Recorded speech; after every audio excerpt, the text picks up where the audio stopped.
Hello everyone, आज हम लोग आपके साथ डिस्कस करने वाले हैं एनडीए के बारे में। एनडीए क्या है और एनडीए के थ्रू आप कौन कौन सी एंट्रीज के लिए जा सकते हैं, एनडीए का पेपर साल में कितनी बार होता है, आपका जो वेटेज रहता है, कौन कौन से सब्जेक्ट्स का कितना वेटेज आपके एग्जाम के अंदर रहता है, टोटल नंबर ऑफ मार्क्स आपके कितने रहते हैं और कौन से ऐसे सब्जेक्ट्स हैं जो कि आपका बहुत ही बड़ा एक क्रूशियल जो रोल है वो प्ले करते हैं। और एंड में हम ये भी बात करेंगे that how you can crack your NDA examination.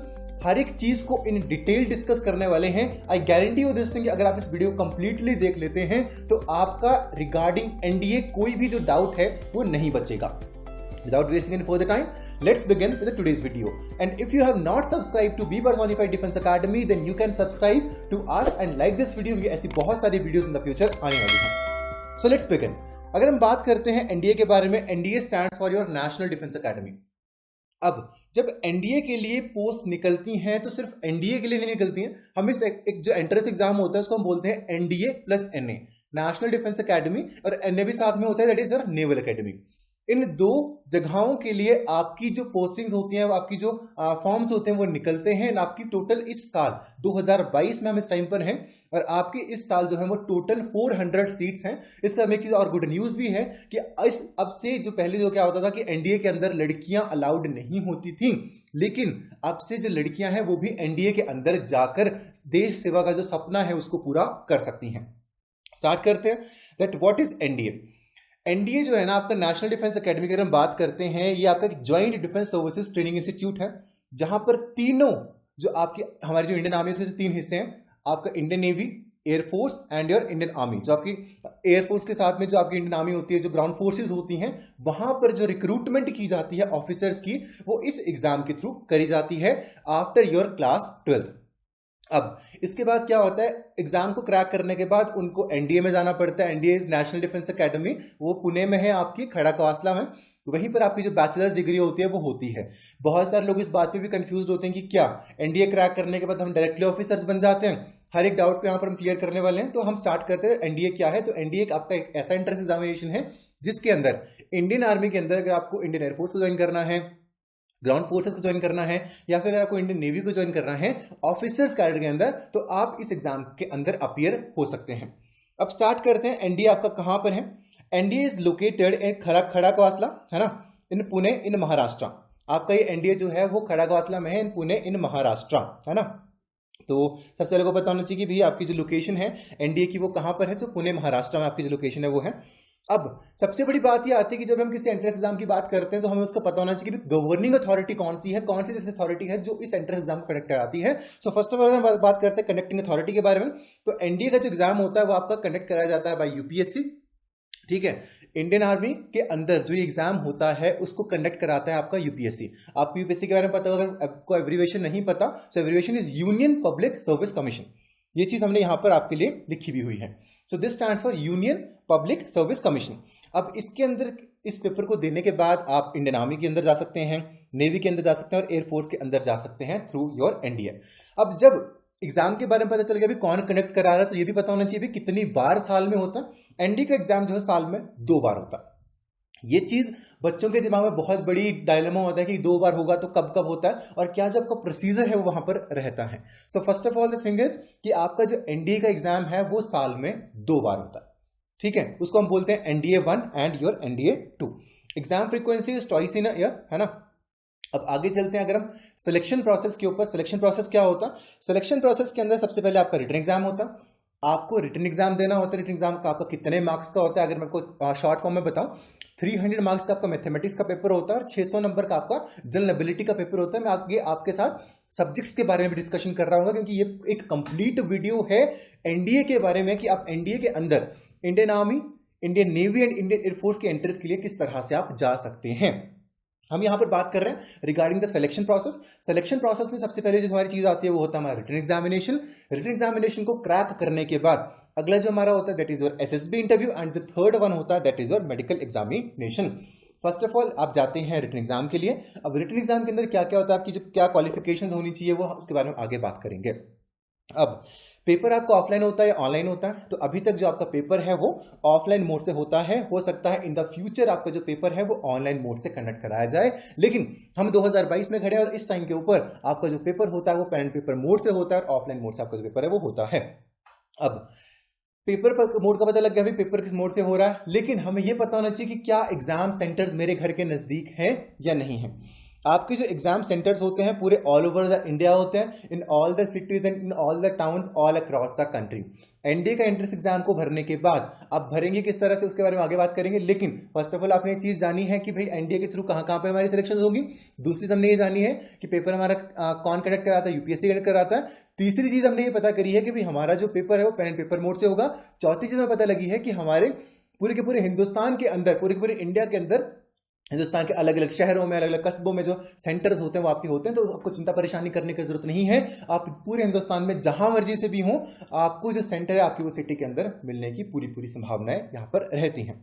अब एग्जाम मीडियम में बच्चे बहुत ज्यादा कंफ्यूज होते हैं कि हम हिंदी मीडियम से, हम इंग्लिश मीडियम से। तो आपका जो पेपर होता है वो दोनों मोड्स में होता है अपार्ट फ्रॉम इंग्लिश।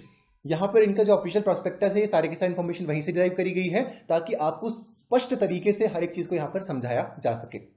आपका जो पेपर होता है वो हिंदी एंड इंग्लिश दोनों के अंदर होता है।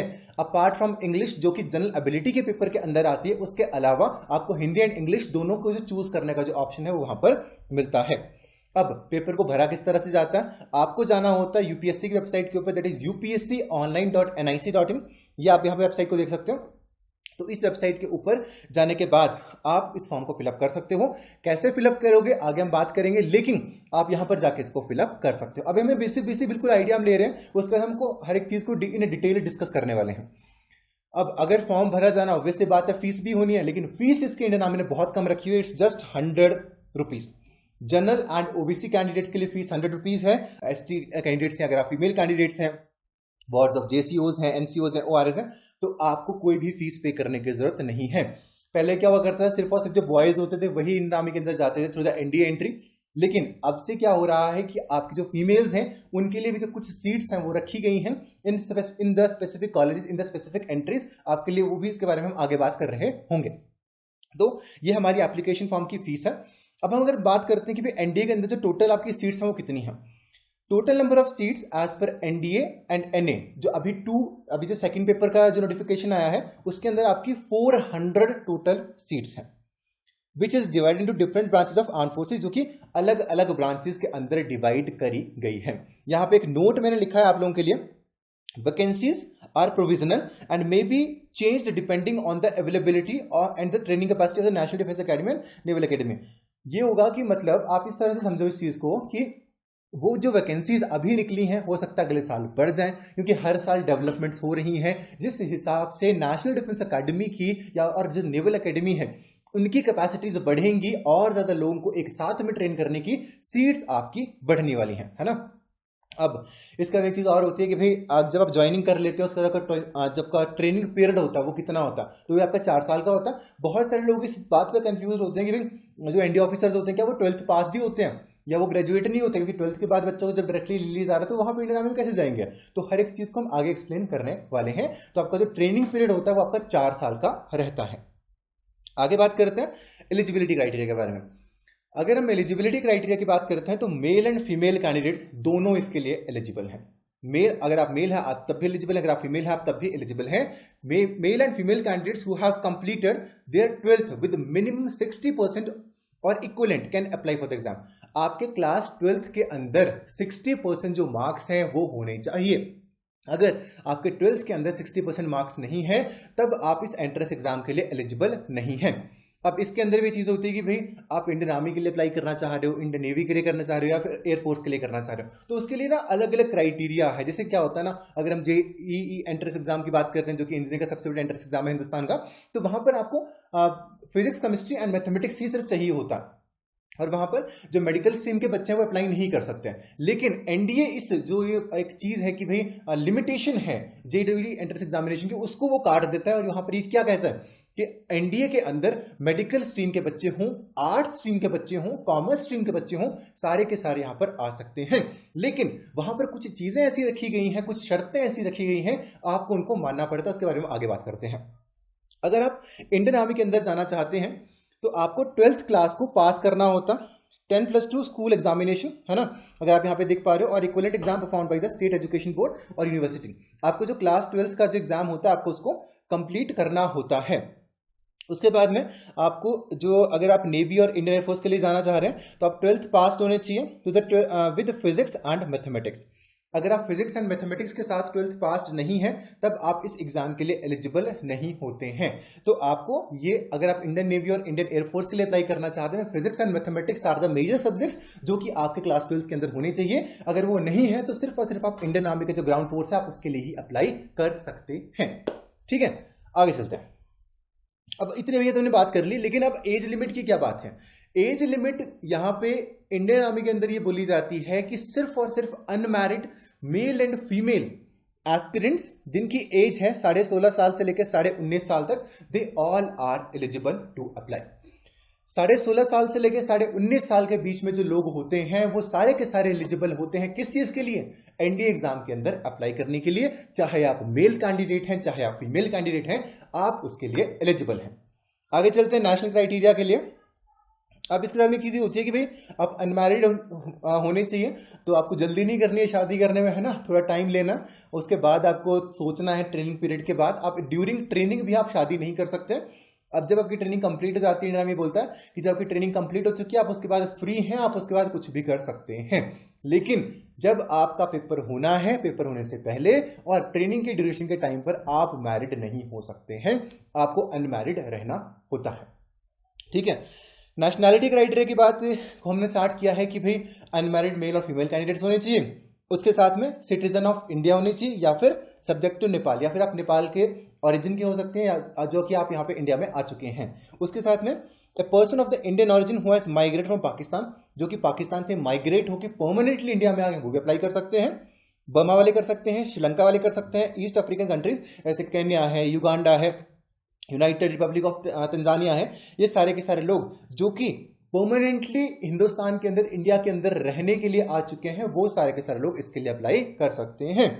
ठीक है, और इस साथ में एक चीज़ और भी है कि provided that the candidate belonging to category 2 and 3, category 2 and 3 जो थी आपकी वो थी सब्जेक्ट टू नेपाल, जो नेपाल के कैंडिडेट्स हैं, और साथ में जो वो कंट्री जो मैंने इनका यहाँ पे नाम लिया, पाकिस्तान, बर्मा, श्रीलंका, और ये सारे के सारे जो कंट्रीज के जो कैंडिडेट्स हैं, above shall be a person in whose favor a certificate of eligibility has been issued by the government of India. Certificate of eligibility will not however be necessary in case of candidates who are Gorkha subjects to Nepal. तो यहाँ पर ये चीज़ कहता है कि अगर आप India के अंदर आ चुके हैं, अगर आप इसको पढ़ेंगे कैटेगरी 2 एंड 3 को, इसमें लिखा गया था कि जो लोग इंडिया के अंदर permanently resident as a resident बनकर आ चुके हैं, तो उनको जो हमारी अथॉरिटीज़ हैं, जैसे कि अगर आप सीबीएसई से पास आउट हो या फिर आप किसी स्टेट बोर्ड से पास आउट हो, तो वहाँ पे आपको जो वैलिड सर्टिफिकेट्स होते हैं वो आपको दिखाने होते हैं कि हम यहाँ पर ही काफ़ी टाइम से रह रहे हैं। उसके साथ में अगर हम बात करते हैं certificate of eligibility will not, जो नहीं चाहिए वो किसके लिए नहीं चाहिए, जो कि गोरखा रेजिमेंट के लिए होते हैं, जो गोरखाज होते हैं for the subjects of Nepal, Nepal के लोगों के लिए वो चीज़ जो है वो आपकी नहीं चाहिए होती है। अब इतना डिस्कस कर लिया हम लोगों ने, हमने पूरी की पूरी एलिजिबिलिटी डिस्कस कर ली, हमने ये डिस्कस कर लिया कि भाई कितनी सीट्स होती हैं, हमने ये डिस्कस कर लिया भाई जी अप्लाई कहाँ जाके करना, हर एक चीज़ को हम ऑलरेडी डिस्कस कर चुके हैं। अब हमें क्या डिस्कस करना है, हमें डिस्कस करना है जी कैसे अप्लाई करना। एप्लीकेशन जो फॉर्म्स होते हैं वो आपको बाई पोस्ट नहीं भेजने, आपको डायरेक्टली जाना है वेबसाइट के ऊपर। जब बाकी एंट्रीज की हम बात कर रहे होते हैं तो वहां पे जाना होता है आपको joinindianarmy.nic.in के ऊपर, लेकिन यहाँ पर जो होता है वो अलग होता है। आपको जाना होगा upsconline.nic.in की वेबसाइट के ऊपर। अब यहाँ पर first of all you have to visit the official website of UPSC, that is upsconline.nic.in। उसके बाद आपको वहाँ पे एक फॉर्म जो है वो मिलेगा, आप अगर साइड में देख पाओगे, ये देखिए ये चीज़, तो आपको कुछ इस तरह का जो फॉर्म वहाँ पर देखने को मिलेगा। आपको अपने जो एलिजिबिलिटी क्राइटेरिया उसको मीट करना, आप इस फॉर्म को वहाँ पर जाकर भर सकते हैं। अब फॉर्म तो भर दिया, लेकिन भैया सिलेबस क्या है और क्या क्या ऐसी स्कीम्स होती हैं जहाँ पर मतलब एक तरह से क्या सिलेबस है एनडीए एग्जाम का। हाँ, अब देखो, अगर आप एनडीए एग्जाम के लिए अप्लाई करना चाहते हो तो फर्स्ट ऑफ ऑल एक बात ध्यान में रखना कि क्लास 10 से प्रिपरेशन करना स्टार्ट कर देना, ज़्यादा डिले मत करना, क्योंकि बहुत सारे बच्चे जो हैं बहुत, उनको क्या चाहिए होता है, उनको क्रीम चाहिए होती है, उनको एक्सीलेंस चाहिए होती है, तो आपको बहुत जल्दी ही जो प्रिपरेशन है उसको करना स्टार्ट कर देना होगा। अगर हम बात करते हैं syllabus of the NDA examination, NDA exam के अंदर आपकी 2 सेक्शंस होते हैं। There are 2 sections for the written examination. पहला होता है मैथमेटिक्स और दूसरा होता है general ability test. General abilities इसको गैट बोलते हैं, और उसके साथ में आपका जो मैथमेटिक्स का जो पेपर होता है वो यहाँ पर होता है। कैंडिडेट्स को ये चीज बताई गई है कि आपका there will be a penalty, negative marking जो है वो आपकी यहाँ पर होती है अगर आप किसी सवाल को, अगर आप किसी क्वेश्चन को यहाँ पर गलत करते हैं तो। अब मैं आपको इसके बारे में कुछ चीजें बताता हूँ। अगर हम फर्स्ट ऑफ ऑल बात करते हैं सब्जेक्ट्स के बारे में, तो अगर हम मैथमेटिक्स की बात करते हैं तो मैथमेटिक्स के अंदर आपके टोटल 120 क्वेश्चन होते हैं। आपको जो टाइम ड्यूरेशन इसके लिए मिलता है वो होता है 2.5 घंटे का। उसके साथ में मैक्सिमम मार्क्स उसके होते हैं टोटल 300 जो नंबर है वो आपके यहाँ पर होते हैं।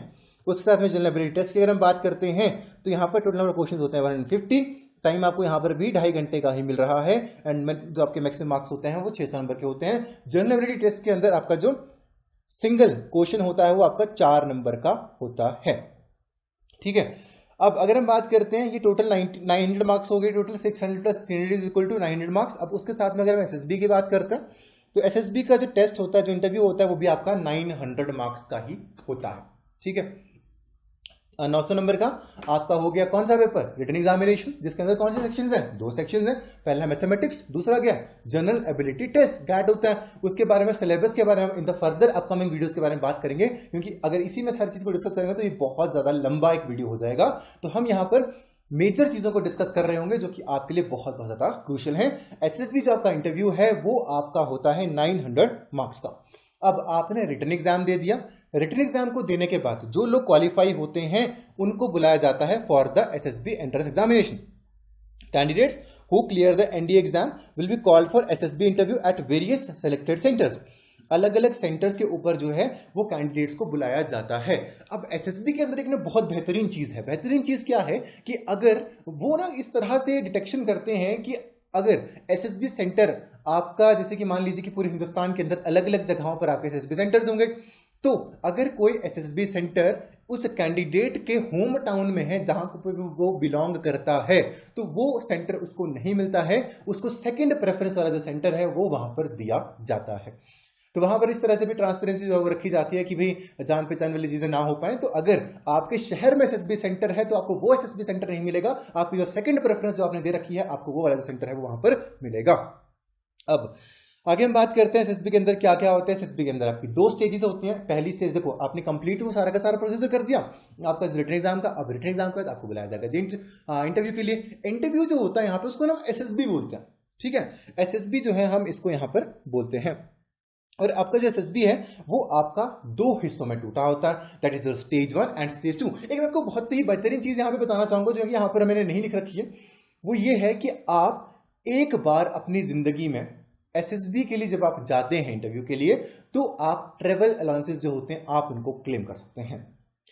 मतलब ये कि अगर आप ट्रेन के थ्रू जाते हैं या फिर आप ऐसी स्लीपर बस के थ्रू जाते हैं, तो आप जो है वो अपने जो कॉस्ट होती है ट्रैवलिंग की उसको आप रिम्बर्स करा सकते हैं। तो आप जैसे जाते हैं आपको टिकट्स वगैरह सबमिट करने होते हैं, तो वहीं पर आपकी जो डबल जो पेमेंट होती है वो आपको वो इनिशिएट कर दिया जाता है। ठीक है, तो एक ही बार लेकिन ये लाइफ में होता है, बार बार वो चीज नहीं होती है। ठीक है, कुछ कैंडिडेट्स अब इस पे ये भी चीज कह सकते हैं कि भाई हमें 2 बार मिला, हमें 3 बार मिला। तो ये होता है कि भाई काफी बार क्या होता है कि बहुत सारे बच्चे होते हैं तो ट्रैक नहीं रखा जाता, तो हो सकता है कि क्या 2 बार भी बच्चे 2 या 3 बार भी बच्चे क्लेम कर लेते हैं, लेकिन रूल्स के हिसाब से वो सिर्फ एक ही बार जो है वो क्लेम किया जा सकता है। आप वहां पर जाते हैं, आप वो टिकट्स दिखाते हैं, टिकट्स दिखाने के बाद आपको उसका जो डबल पैसा होता है वो रिफंड कर दिया जाता है, और उस डबल पैसे को अकाउंट में आने के लिए आपका 2 हफ्ते तक का जो टाइम है वो आपका लग सकता है। तो ये चीज वहां पर होती है। अब एसएसबी के अंदर होता क्या है, बहुत बारी चीज बोली जाती है, रिटर्न तो बहुत लोग निकाल लेते हैं, लेकिन व्हाट अबाउट एसएसबी? एसएसबी के अंदर क्या क्या होता है? तो एसएसबी के अंदर ना आपके 2 तरह के पेपर होता है। इसके आपकी 2 स्टेजेस हैं, your first one is stage 1 and your stage 2। Stage 1 के अंदर आपका पिक्चर परसेप्शन टेस्ट होता है, आपका जो डिस्क्रिप्शन टेस्ट होता है, या फिर उसको पीपीटी एंड डीटी जो हम वो यहाँ पर बोलते हैं। यहाँ पर आपको एक चीज और यहाँ पर देखनी है कि आपका जो एनडीए का एसएसबी का इंटरव्यू का जो प्रोसीजर होता है वो आपका कितने दिन का होता है? It's a 5 day procedure. 5 दिन का आपका जो प्रोसीजर होता है वो यहाँ पर होता है। जब आप आते हैं तो पहले ही दिन आपके 2 टेस्ट होते हैं, पिक्चर परसेप्शन टेस्ट और डिस्कशन टेस्ट, और आपका officer intelligence rating test OIR जिसको हम बोलते हैं उसको वहां पर कंडक्ट कराया जाता है। अब सबके सबको वहां पे नहीं रखा जाता, वहां पे क्या होता है स्टेज वाइज जो स्क्रीनिंग है वो वहां पे होती जाती है। तो शाम को जो इस वाले डे 1 के टेस्ट की स्क्रीनिंग के अंदर जो फेल हो जाते हैं उनको शाम को बोल दिया जाता है भैया आप घर चले जाइए, है ना। तो वहां पर उनका आते ही वहां पर पेपर होता है, उस पेपर को जो लोग क्रैक कर लेते हैं, जिसके अंदर अच्छे मार्क्स स्कोर करते हैं, उनको वहां पर रखा जाता है, और जो लोग बाहर चले जाते हैं उनको बाहर निकाल दिया जाता है, उनको बोल दिया जाता है कि आप लोग घर जा सकते हैं। अब इतना होने के बाद अगले 4 दिन का प्रोसीजर उन लोगों के साथ होता है, जो डे 1 का जो प्रोसीजर होता है उसको वो लोग कंप्लीट कर लेते हैं। अब डे 1 को picture perception and description test हुआ, उसके बाद अगले दिन जो बाकी के 4 दिन होते हैं उसके अंदर आपका इंटरव्यू होता है, जीटीओ टेस्ट को जीटीओ के टास्क होते हैं, वहां पे आपका एक ग्रुप टेस्टिंग ऑफिसर होता है, उसको जीटीओ बोलते हैं, जीटीओ ऑफिसर होता है वो उसको कनेक्ट कराता है। उसके बाद आपके साइकोलॉजिकल टेस्ट होते हैं, है ना, उसके बाद आपकी कॉन्फ्रेंस होती है। तो यहाँ पर ये सारे के सारे जो प्रोसीजर है वो आपके यहाँ पर होते हैं। उसी के साथ में आपकी जो ग्रुप डिस्कशन है वो भी वहाँ पर होती है। ग्रुप डिस्कशन के अंदर भी हम लोग आगे चल के बात करेंगे वीडियोस में कि वहाँ पे क्या क्या होता है, लेकिन शॉर्ट में डिस्क्रिप्शन आपको देता हूँ कि ग्रुप डिस्कशन के अंदर आपको कोई स्पेसिफिक टॉपिक दिया जाता है, कोई मुद्दा दिया जाता है, हो सकता है वो करंट अफेयर से हो सकता है वो कोई एजेंडा हो, उसके ऊपर आपको एक डिस्कशन करना होता है और आपको एक कंक्लूजन के ऊपर पहुंचना होता है। तो वो एक तरह से ग्रुप डिस्कशन जो है वहां पर होती है ना, तो वो चीज़ भी वहां पर होती है। अब इतना करने के बाद हम इसके बारे में अलग से वीडियोस क्रिएट करेंगे जहां पर आपको हर एक चीज के बारे में कंप्लीट इन्फॉर्मेशन मिलेगी, लेकिन शर्त सिर्फ एक है, आपको चैनल को सब्सक्राइब करके जाना है, वीडियो को लाइक करके जाना, ताकि आपके पास ऐसी बहुत सारी वीडियोस इन द फ्यूचर आ सकें।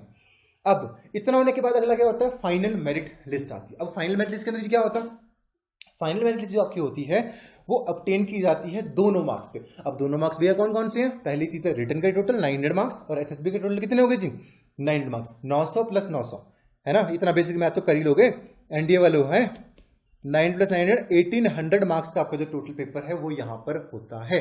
अब इतना करने के बाद जो रिकमेंडेड कैंडिडेट्स होते हैं वो मेडिकल एग्जाम के लिए बुलाए जाते हैं, और मेडिकल की कोई यहाँ पर स्पेसिफिक जो वेटेज है आपकी वो नहीं रहती है। रिटन एग्जाम क्रैक किया, उसके बाद आप जाते हैं मेडिकल एग्जाम के लिए, और मेडिकल एग्जाम के वो आपको पूरा का पूरा क्वालिफाई करना होता है। वहां पे ऐसा कुछ नहीं होता कि भाई आपको उसके भी मार्क्स मिलेंगे, आपने 1800 नंबर का पेपर क्रैक कर लिया, उसके बाद आपको गुजरना होता है थ्रू द एसएसबी का जो लास्ट प्रोसीजर होता है that is medical.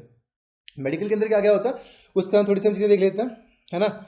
Medical examination के अंदर selected candidates from SSB interview of NDA selection process will be called medical examination को हम बोलते हैं, नॉर्मल सी चीज है। In SSB medical examination, candidates will be tested on various factors like height, weight, physical fitness and others. तो आपको physical fitness के जो क्राइटेरिया आपको यहाँ पर देखने को मिल जाएंगे। इसका जो पूरा का पूरा जो पीडीएफ में आपको उसका जो लिंक है वो हमारे टेलीग्राम चैनल के ऊपर डाल दूंगा। अगर आप हमें टेलीग्राम पे अभी तक आपने हमें फॉलो नहीं किया तो वहां पर जाकर आप फॉलो कर सकते हो। आपको लिखना है सिर्फ बी पर्सोनिफाइड डिफेंस अकेडमी, आपको वहां पर हमारा जो टेलीग्राम चैनल है वो आपको वहां पर देखने को मिल जाएगा, तो आप वहां पर जाकर उसको भी सब्सक्राइब कर सकते हो। ये पीडीएफ आपको वहीं पर देखने को मिलेगा। आपकी बॉडी के ऊपर परमानेंट टैटूज नहीं होनी चाहिए, लेकिन अगर है तो वो कहाँ कहाँ पर होने चाहिए, permanent body tattoos are only permitted on inner face of forearm, जो दिखे ना। क्यों, क्या होता है कि बहुत सारे लोग इस बात पे कंफ्यूज होते हैं कि क्यों ऐसा होता है कि जी आर्मी के अंदर इन सब जॉब्स के अंदर वो चीज टैटूज को कंसीडर नहीं किया जाता। देखो पहली चीज तो होती है कि जो टैटू होता है वो एक तरह से सोर्स ऑफ इन्फेक्शन होता है। अगर आपको इंडियन आर्मी के अंदर जाना है तो वहां पर क्या होता है कि टैटू के थ्रू काफी सारी जो बीमारियां हैं वो हो सकती हैं, मतलब वैसे मेजर केसेस में नहीं होते लेकिन काफी सारे केसेस में हो भी सकती हैं। तो अब इंडियन आर्मी को बहुत सारे जो पैसा है वो स्पेंड करना पड़ेगा, हमारी सरकार को बहुत सारा पैसा स्पेंड करना पड़ेगा सारे के सारे टेस्ट को कंडक्ट कराने के लिए हर एक कैंडिडेट के, इसलिए वो टैटूज को पहली चीज तो प्रेफर ही नहीं करते हैं।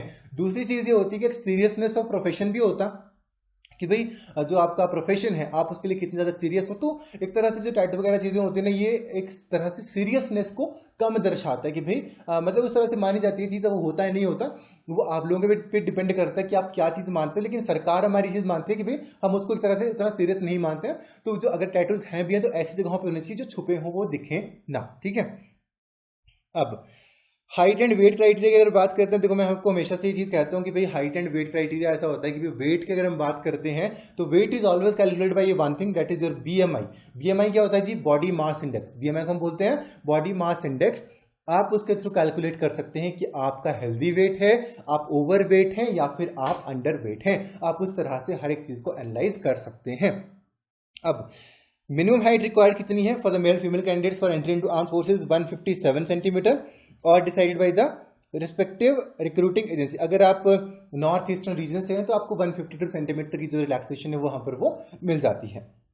और वेट जो है आपका वो completely as according to the BMI जो है वो वहाँ पर होना चाहिए। तो जब आप मेडिकल एग्जाम के लिए जाएंगे तो वहाँ पर नंगे होने के लिए तैयार हो जाइएगा। आपके हर एक जो बॉडी होती है उसका जो टेस्ट है वहाँ पर होता है। तो आप अगर शर्मीले स्वभाव के हैं तो आपको शर्मीला वहाँ पर नहीं होना, क्योंकि क्या होता है कि जब मेडिकल का प्रोसीजर हो रहा होता है तो काफ़ी सारे लोगों को एक साथ ही कपड़े उतारने पड़ते हैं, तो आपको वहाँ पर शर्माना नहीं है, है ना। आगे चलते हैं। और भी साथ में जो इन्वेस्टिगेशन आपकी होंगी वो कंप्लीट हेमोग्राम होगी, जिसको CHG बोलते हैं, यूरिन टेस्ट होता है, चेस्ट एक्सरे आपका होता है, USG एब्डोमेन जो कि आपका अल्ट्रासाउंड होता है नॉर्मल, उसको हम USG बोल देते हैं, है ना। तो ये चीज़ होती है। विजन स्टैंडर्ड्स के अंदर भी एक चीज़ होती है कि आपका जो मायोपिया है, अब मायोपिया हाइपरमेट्रोपिया अगर आपको नहीं समझ में आ रहा, मायोपिया का मतलब है कि आपको जो चश्मे लगे हुए हैं आप दूर का नहीं देख पा रहे हो। हाइपरमेट्रोपिया का मतलब है कि आप पास का नहीं देख पा रहे हो।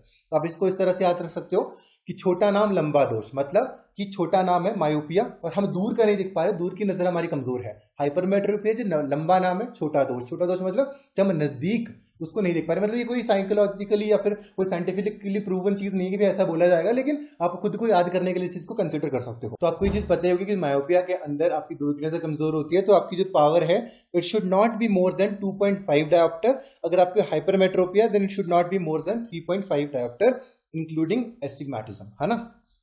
और एयरफोर्स के जो कैंडिडेट्स होते हैं जो कि फ्लाइंग ब्रांच के लिए जाते हैं, देखो ग्राउंड ड्यूटी वालों को तो वो अलाउ कर देते हैं स्पेक्टिकल्स, लेकिन जो फ्लाइंग ब्रांच के लिए जा रहे हैं उनके लिए अलाउड नहीं होते हैं स्पेक्स। अगर आपके स्पेक्स हैं तो आप फ्लाइंग ब्रांच के लिए अप्लाई नहीं कर सकते हैं। Same is the thing with your AFCAT also. अगर आप एफकैट के थ्रू भी अप्लाई करते हैं, अगर आप फ्लाइंग ब्रांच में जाना चाहते हैं तो आपको मेडिकली रिजेक्ट कर देंगे अगर आपको चश्मे लगे हुए हैं। अगर आप हैबिचुअली भी पहनते हैं या फिर अगर आप नॉर्मली पहनते हैं तब भी वो आपको रिजेक्ट कर देंगे। तो आपके जो चश्मे हैं वो वहां पर नहीं लगे होने चाहिए। अब अगर हम बात करते हैं आगे डेंटल पॉइंट्स के बारे में, तो आपके sufficient number of natural and sound teeth होने चाहिए। वहाँ पर डेंटल पॉइंट्स होते हैं 132 teeth are present, total dental points are 22। जब हमारे जो दांत होते हैं वो 32 है ना, 32 दांत है ना। जब 32 दांत प्रेजेंट हमारे होते हैं तो उस टाइम के ऊपर जो टोटल पॉइंट्स हमें मिलते हैं वो मिलते हैं 22, और उसी के साथ में मिनिमम 14 डेंटल पॉइंट्स जो हैं वो हमारे होते हैं जो कि एक्सेप्टेबल वहाँ पर इंडिया के अंदर होते हैं। अब अगर हम बात करते हैं medical examination for the female examination भी यहाँ पर अब जरूरी हो गया, क्योंकि अब से जो फीमेल्स हैं वो भी इंडियन आर्मी को ज्वाइन कर सकते हैं NDA की एंट्रीज के थ्रू। तो उनका भी जो मेडिकल एग्जामिनेशन के अंदर क्या क्या होगा, general methods and principles of medical examination of female candidates will be the same as male candidates, same as the male candidates रहेगा। However, special points pertaining to medical examination for the female candidates, अब a detailed menstrual, gynecological and obstetric history in the form of questionnaire is to be obtained from the candidate। जो आपकी gynecological history है, आपकी जो menstrual cycle है उसके बारे में जो चीज़ें होती हैं वो सारी की सारी आपके questionnaire format में वहाँ पर लिख कर देनी होती हैं। And a detailed physical and systematic examination will be carried out of the candidate and she should be examined by a lady medical officer or a lady gynecologist only। तो ये जो आपका एग्जामिनेशन होगा वो लेडी के through कराया जाएगा, वो वहां पर जेंट्स के थ्रू या फिर जो मेल्स होते हैं, मेल डॉक्टर्स होते हैं उनके थ्रू वो नहीं कराया जाएगा। और वो आपको जो गेजेटेड मेडिकल ऑफिसर होगा उसके थ्रू जो वो है को कंडक्ट कराया जाएगा। वो आपका या तो हो सकता है कि ये कोई मेडिकल ऑफिसर हो या फिर आपका कोई लेडी गायनेकोलॉजिस्ट जो है वो वहां पर होना चाहिए। एंड अगर आप प्रेग्नेंट हैं तो pregnancy will be a cause of rejection in NDA entry. अगर आप प्रेग्नेंट हैं तो आपको वहां पर रिजेक्ट कर दिया जाएगा, ठीक है। So this is all and we have discussed the full information regarding NDA। इसके बारे में कुछ मुझे पता है कि कुछ चीज़ें रह चुकी हैं, हम उनको अगले वीडियोस के अंदर कंप्लीटली क्रिस्टल क्लियर तरीके से डिस्कस आप लोगों के लिए करने वाले हैं, क्योंकि हमारा लक्ष्य ही ये है कि पूरे हिंदुस्तान तक हम जो बेस्ट इंफॉर्मेशन है वो हर एक बच्चे तक पहुंचा पाएं। हमारा यही लक्ष्य है और इस लक्ष्य के अंदर हमारा साथ निभाने के लिए आप हमारे चैनल को सब्सक्राइब कीजिए, वीडियो को लाइक करिए एंड डेफिनेटली अपने सारे के सारे एस्पिरेंट्स फ्रेंड्स के साथ आप इसको शेयर कर सकते हैं। मिलूंगा आप लोगों के साथ नेक्स्ट वीडियो। जय हिंद, जय भारत।